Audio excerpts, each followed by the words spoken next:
Chef Michael Harvey is cooking up some authentic Mexican cuisine at Jalisco on James Island. I talked with him about what's new at the restaurant for this edition of Quintin's Close-Ups. And if you haven't already, subscribe to my YouTube channel and like Quintin's Close-Ups on Facebook. Chef Michael Harvey, welcome back to Quintin's Close-Ups. Thank you. Yeah, great to have you back. Obviously, you're the executive chef and obviously the minority owner here at Jalisco, which offers up authentic Mexican cuisine. What's new and what's down here? A lot of different iterations since I saw you last. We keep the menu fairly fresh, change it fairly frequently. So staying seasonal and exploring the cuisine further. So lots of new exciting dishes from carne and jugo, different ceviches, new salsas. Now we have 9 different salsas. Constantly pushing our knowledge and the envelope of what this cuisine has to offer. What is the knowledge of the cuisine right now? What is the knowledge? Yes, sir. I mean, for the most part, a decent amount. I mean, I feel like, but there's still a lot more to explore, and that's what's exciting about this cuisine and this restaurant is that we're constantly trying new things and putting authentic, traditional dishes and stuff that the locals eat in different cities and towns across the country of Mexico that are exciting and trying to almost educate the customer with things that they're not familiar with for the most part. So dishes, especially native to Jalisco, people have become familiar with birria. That's native to Jalisco, but carne and jugo is kind of the next step, being a little bit more of a stew and braised steak, and so different flavor profiles. So just constantly changing what we're offering, but staying to that authentic concept. And what more actually do you want to explore as far as that concept? I mean, honestly, overall cuisine by region. I mean, we're messing around with tayudas right now, the Oaxacan street food. Very cool. Like, I mean, for the most part, like between myself, my sous chefs, things that we're discovering as we go along, and flavor profiles that sometimes we're not necessarily familiar with at all. So that's what makes it exciting and keeps the drive and momentum going. And what's that flavor profile that has surprised you the most?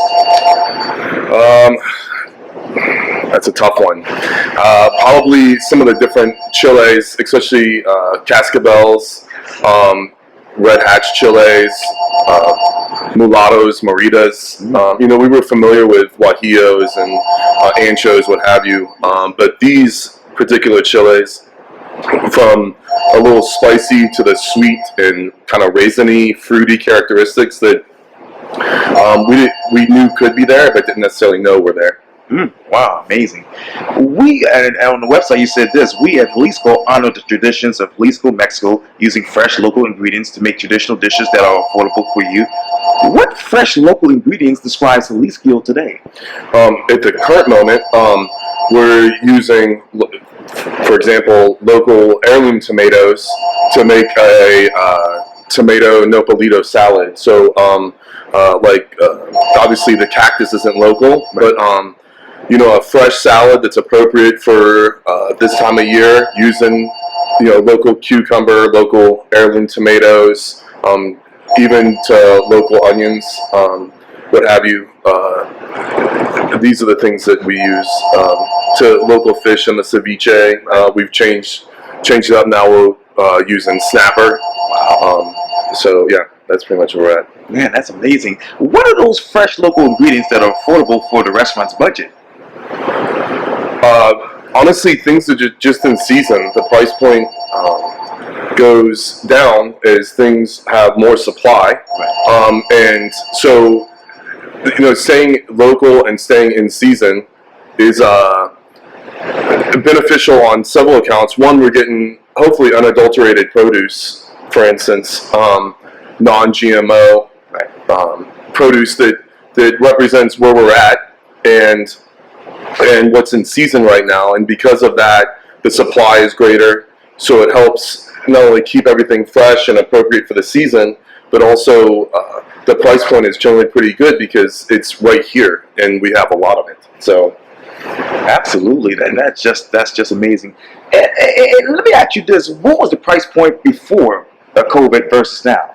it depends on what I mean, the thing that I think myself, this restaurant, and most restaurants are feeling right now is especially protein costs, with beef being up over 100%.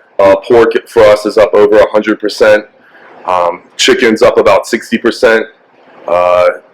Seafood like crab, if we can even get it, crab is up easily 40 to 50%. Just every single protein, and we try to minimize the impact of the cost on the menu. But at the end of the day, I mean, we've been dealing with these extremely high inflated prices for at least 2 months now, and I think I speak for most restaurants when I say that we are all in a tight situation as far as budget, food costs, and what we're able to charge a customer because of the massively inflated prices. What are those inflated prices right now, as you know it? In what fashion? Like crab and, I mean, before, I could get crab. The crab we use, lump crab, for instance, it's $17 a pound. Right now, I'm lucky if I find it at between $28 to $34 a pound. Just these kinds of fluctuations, like I said, with the percentages, it's massive. I mean, you're used to dealing with ebbs and flows in pricing, with especially proteins, but this is, I've never seen it like this before. Wow, amazing. And I know that summer business is ramping up here, and you all are obviously expanding hours. What's the traffic coming in and out of this restaurant? It's still rolling the dice.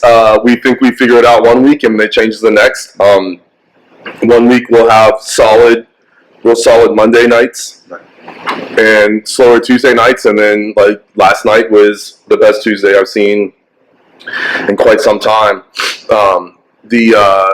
The amount of traffic is definitely increasing, especially on the weekends. We're starting to see a lot more parties and events, as far as even people's celebrations like birthdays, anniversaries, what have you. And it's all age groups. There's no, I wouldn't say one focus as far as age or demographic. I think everybody loves Mexican. Yes. And so, we hope to invite everybody in here and experience not necessarily Tex-Mex or Southern California necessarily as much as authentic Mexican in this restaurant. And how many back of the house employees have you lost since COVID? Pretty much all of them. We hit a point a few months ago where I was down to one line cook. For this restaurant, it's very unique in the fact that I have 2 lines. I have a kitchen in the dining room that we execute all the tacos and a bunch of the appetizers, and then the back line that executes all the entrees, all the sides, some of the appetizers, and the desserts. So on most given shifts, I need 4 line cooks, 2 on each line to execute, with either myself or a sous chef present. And having as many services as we had, we were open 6 nights, 2 days. Trying to survive with 1 line cook was definitely difficult, and we functioned that way for quite some time. I'm in a very fortunate situation at this point, though, that as of a few weeks ago, I was able to bring on several qualified, talented line cooks. As far as execution on the back of the house side, we're in a much better spot. We obviously pushed the limit of what we could do with hardly anybody at all. And we pretty much found our defining line. And I feel like now I'm still at probably 50% of the staff that I actually need. But compared to where we were, it feels really good right now, like that we even have that amount of staff on the back of the line. What is that definitive line, chef? as far as like for us, how many staff we need. If we could actually get open 7 dinners, 7 lunches, line cook wise, I need about 8 line cooks all day. All day. Yeah. And how much money did this restaurant actually lose over the past year? I'm not sure if my business partners want me to disclose that, but I'll say it was definitely well into the 6 figures. We lost copious amounts of money. Luckily, my business partners have a lot more than just this restaurant and help us survive, essentially. If it weren't for the Kishes, Jonathan, Steve, Patrick, this restaurant would not exist right now. So yeah, we lost a bunch of money, but lucky for me, my partners see the potential here, and what we're doing is kind of defining. So, you know, I think that's why the investment was solicited. Yes, sir. And you know, most full service restaurants operate, 3 to 6 profit margin. What's the margin right now for Jalisco? Negative. We're not turning a profit. We can pay bills. We're basically at a break-even point, which compared to where we've been, that is somewhat of a relief. We still got a ways to go, but that involves still more staff in order to open up the restaurant to get to where we need to be. And I know our restaurants estimate needing at least $100,000 or less over the next quarter to remain viable. What is the goal here for that? To break even. It's hard to say because our hours are constantly changing. We're trying to open more and more so we can meet people's needs and we can make this place profitable. So, yeah, it changes every week, honestly. I know my boss at another restaurant here in town has developed a service center style where knowledge, passion, and a drive to excel are paramount. What style are you using to lead the back of the house? Oh, definitely. One is it's 90% about attitude. A great attitude will do almost everything I need. We're a teaching kitchen. Most people who come in here don't have any experience in this cuisine, which we completely embrace. And so it's teaching, it's learning, it's enjoying, creativity, teamwork. These are the things that envelop the back of the house here. It's specials or menu ideas are never one person, not myself, not one of my sous. It's a group think. And we involve any and all line cooks even that want to be involved in that group think. Absolutely. That was ominous. Yeah, but there it goes again. There it goes again. Yeah. Well, it's the weather. It's the weather. And what's that one dish that describes you? Right now, it's probably the carne and sahugo. It's something I'm excited to have on the menu. Something we're excited to have to provide to people. That's a real authentic dish that I don't think I've ever seen on any other menu. It's hearty. It's very flavor impact. Like it's huge because it's braised meat with beans. It's fresh salsa verde with a beef stock. It's a taco that's almost like a French dip that you dip back into the sauce, like much like birria, but this is more of a sweet, sour, umami kind of flavor profile instead of just say an umami profile of birria with the consomme. So it's got texture, and it's all around. It's a phenomenal dish. So that would probably be the signature right now for us. Yeah. Wow. And I know this might be redundant, Chef, but what does Jalisco mean to you? Fresh, authentic cuisine. It means something that hopefully most people have never experienced and that they would come in and be willing to experience, because I think they will be not just pleasantly surprised, but just kind of awed. I'm hoping like that we get through in the food and that everything has big flavor dynamic. When we say spicy, we don't mean necessarily hot spicy, but spices. Things that like have different textures that people might not be used to. That's what Jalisco is. And I know over at our restaurant, we're constantly taking things off the menu and putting it back on. What's something that you want to put on your menu here?